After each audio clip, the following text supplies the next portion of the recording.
So after 3 days under the weather, the captain comes back, there's 2 points.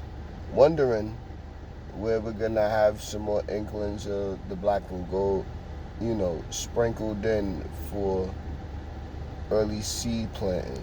You know what I mean?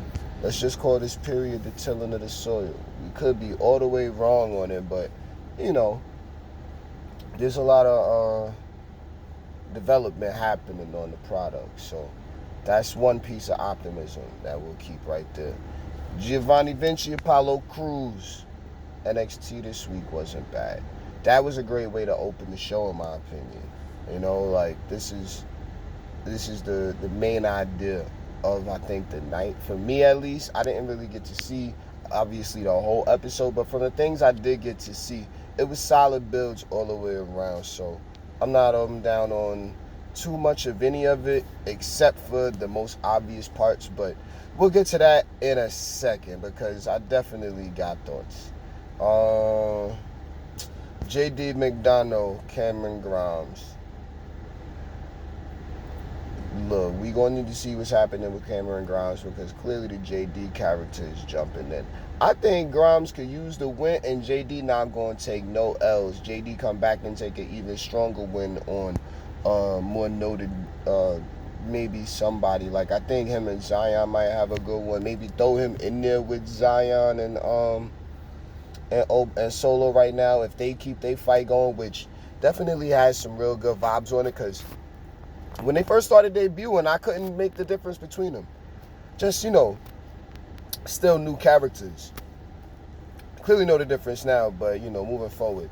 Tatum Paxley, Kaden Carter, not in tag teams. I'm not mad if the women are getting time to shine in the ring. I'm mad I didn't get to see it, but, at the same time, it's like, hey, it didn't make TV for a reason. I want to see all them girls in their wrestling so I could get a better gauge on when we going to get this women's division back to where it was in the 1.0 days. Now, if we moving on into, what is this? This is 2.0. So when we moving on into the 2.5, 3.0 days, you know what I mean? What are we doing? Moving forward. Sanga, Duke Hudson.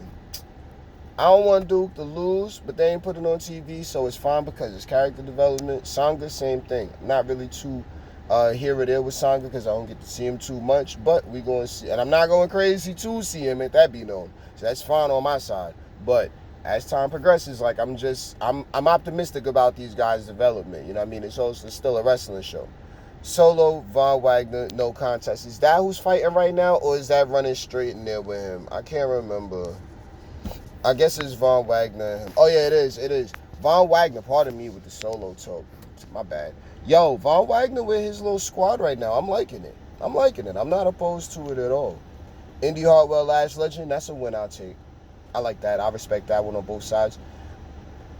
Lash isn't popular in the ring, apparently. I'm fine with it. Maybe it's the look and the brown skin, but maybe it's me genuinely seeing somebody that wants to try and, keeps on improving each week. If you in there with Indy now, that's saying something. You know what I mean? Like, that's a level up, because she could just not be in ring at all. She got the height, she got the size, she got the build. She could be seen as a powerhouse eventually. So if I had anything for Lash Legend at this point, it's, yeah, you nigga, hit the gym. You know what I mean? Part of my lingo, but no partners at all. Like, yeah, hit the gym, get stronger, because this could be the next. This could be Raquel Jenkins, if you know what I mean. But anyway, what else happened on NXT 2.0 this week? Tony D'Angelo and Stacks defeated a no-fan Malik Blade. That was when D'Angelo took matters into his own hands after all of the crazy story during the match. Okay, fine.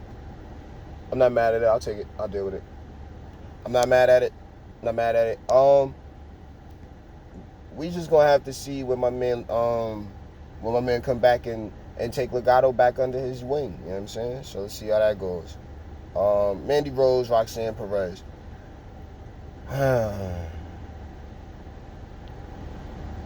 From what I'm starting to notice, really trying to put an eye on this. If I'm being extra optimistic, then Roxanne Perez is working alongside the superstars. She's trying to keep up with them so they can keep up with her. I'll say that from a super optimistic standpoint. As far as in-ring goes with Mandy, development every week. It's progression. She's getting better with her promos. She's really getting, falling into that I'm hotter than you gimmick. Toxins is cool. Gigi could get rid of the AK Rosen. It's alright, but fiery redhead, not crazy. Like she's still supposed to be hot, not just a hot bod, if you know what I mean. So this is what I got for that when it comes to that one. We all know JC's still building, so that's a good thing. I'm not gonna keep screaming the same thing each week, but obviously that's still going, so she should keep that going. I'm seeing it all the time. I'm not even trying to speak on it like it's a thing, because it should just continue to be natural. Like, no one looks at a tree grow each week. You know what I'm saying? You just notice it when you come back around. So yeah, that's what's up. That's what's up. All of them are doing good. Cora and this turn. First of all, why can't we just get her a real skateboard? Is it too heavy for her to lift up? So get Cora in the gym. What, is that supposed to is that gonna mess up her image? Is she not supposed to look at least strong and defined or something? Like, what is she supposed to be? Like, okay, the Girls Next Door gimmick, that went to this new Dakota character in Roxanne Perez. I'm not mad. I'm a little over Dakota down. Like, she didn't want to be around, so I'm not mad. So now we're making the best of this Roxy thing. So it's like, okay, let's work it out. 1 week after them winning the championships, horrible idea. They could have really built some best friendships. You know what I mean? Like, they could have made that happen. Some real good weeks of solid build on that. But no, that's not what they wanted to do. And then what do we get? They need that right now, technically. But they don't want to do that. Why? Because it's going to mess up the... Why would you have them turn on? This is technically what they were trying to do with Sasha and Naomi. You see how stupid this looks, right? And they rushed it. Why do they need to get these out? It's like they're getting these bulletins from on high. And it's like, who's higher than Vince in that company, bro? So he's sending out memos saying, oh, nah, you gotta, or y'all gotta do this like this. Y'all gotta make sure y'all do this trash-ass storyline. Because that's clearly Sasha and Naomi. I mean, just like Max Dupree is clearly, what Adam Cole is supposed to be with a haircut if he ain't tip out. So what are we doing? Like, Roxy's not supposed to be like, Roxy and Cora, they weren't supposed to be turning on each other this fast. I mean, it was supposed to have been some more weeks of solid build just to make the tag titles look like something. But no, you don't want them to be called props. You don't want fans to disrespect this stuff. You want everybody to be, you want everybody to care about this. Is 2.0 going TV 14? Or is it Raw only? A lot of that chat in the streets right now. SmackDown staying PG. All right, fine. We could push that envelope in a couple of weeks. But Raw's TV 14 now. Is we doing that for 2.0 also?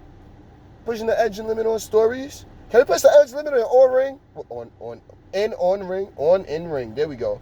Can we push the edge and limits on in-ring capability and stories told? The psychology of the match. I know it's a little bit more of an ask with the 2.0 is what I'm saying. Like, what is we doing? What is we doing? What is we doing?